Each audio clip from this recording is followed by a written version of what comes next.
এই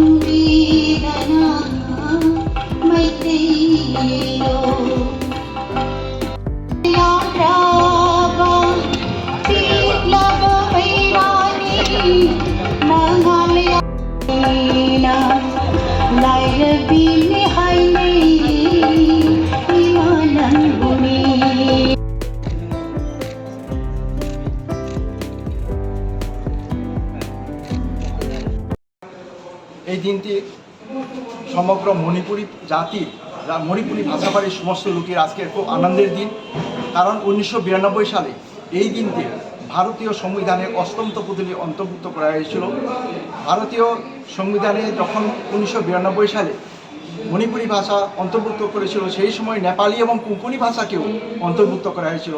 তাই আজকের এই দিনটিকে স্মরণ করার জন্য যেখানে যেখানে মণিপুরী অধ্যুষিত এলাকা রয়েছে, সমগ্র মণিপুর রাজ্য, সমগ্র আসাম, ত্রিপুরা রাজ্য, এমনকি বাংলাদেশেও এই আজকের দিনটি কথা করে পালন করা হচ্ছে। আমাদের উদ্দেশ্য, আমাদের যেহেতু আমরা একটা মণিপুরী সোসাইটি, আমাদের ভাষা, আমাদের সংস্কৃতি সম্পূর্ণ আলাদা। এই ভাষা সংস্কৃতি নিয়ে আমাদের মণিপুরী সমাজ জন্ম থেকে মৃত্যু পর্যন্ত আমাদের একটা সামাজিক দায়বদ্ধতা রয়েছে, আমাদের একটা বিভিন্ন আদব কায়দা রয়েছে। সেই দিকে আমরা এগিয়ে চলেছি। কারণ আমরা সারা বিশ্বের মধ্যে শুধু ভাষা নিয়ে নই, মণিপুরী নৃত্য আজকে শুধুমাত্র দেশের জন্য আন্তর্জাতিক ডান্স হিসেবে স্বীকৃতি পেয়েছে। তাই আমরা আরও গর্ববোধ করতে পারি এর জন্য তাই আমরা আজকের এই মহতি দিনে আজকে ত্রিপুরা রাজ্যে ককবরক এবং অন্যান্য ভাষা মাইনরিটি সেলস দপ্তর থেকে এই মহতি অনুষ্ঠানে আয়োজন করেছে। সেই সঙ্গে আমরা আমাদের এই মণিপুরী ভাষা, সাহিত্য, সংস্কৃতিকে উন্নতি করার জন্য একটা ডেভেলপমেন্ট কমিটি, সরকার স্বীকৃত একটা কমিটি সংস্থা রয়েছে। সেই সংস্থার সহযোগিতায় এই অনুষ্ঠানটিকে আমরা আজকে সাফল্যমণ্ডিত করার জন্য আমরা এগিয়ে চলেছি। কিছুক্ষণ আগে আমাদের এই অনুষ্ঠানটি শুরু হয়ে গেছে।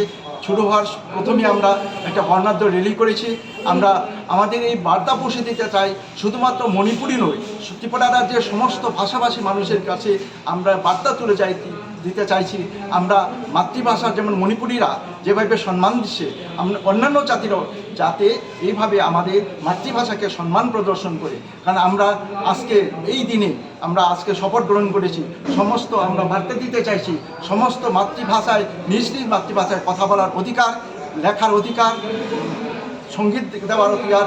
আমরা আজকের এই দিনে শপথ করেছি মণিপুরী ভাষায় গাইব, মণিপুরী ভাষায় বলবো, মণিপুরী হরফে আমরা লিখতে শিখব, মণিপুরী ভাষায় আমরা দেশাত্মবোধক গান গাইব।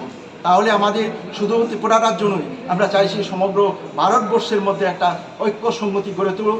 আমরা ইহার মাধ্যমে আমরা প্রমাণ দিতে চাইছি সমগ্র জাতি মাতৃভাষার প্রতি যাতে সম্মান প্রদর্শন করতে পারে।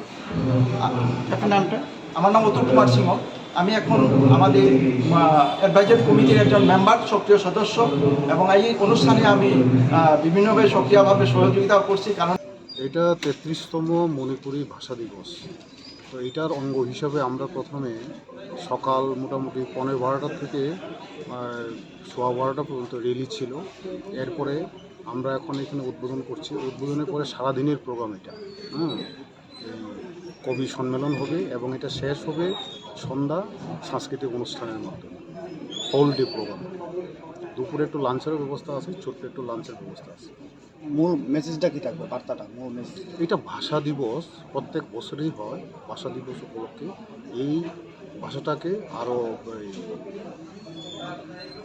একটু সমৃদ্ধ করা, উন্নত করা, এটাই মেইন উদ্দেশ্য। আপনার পরিচয়টা?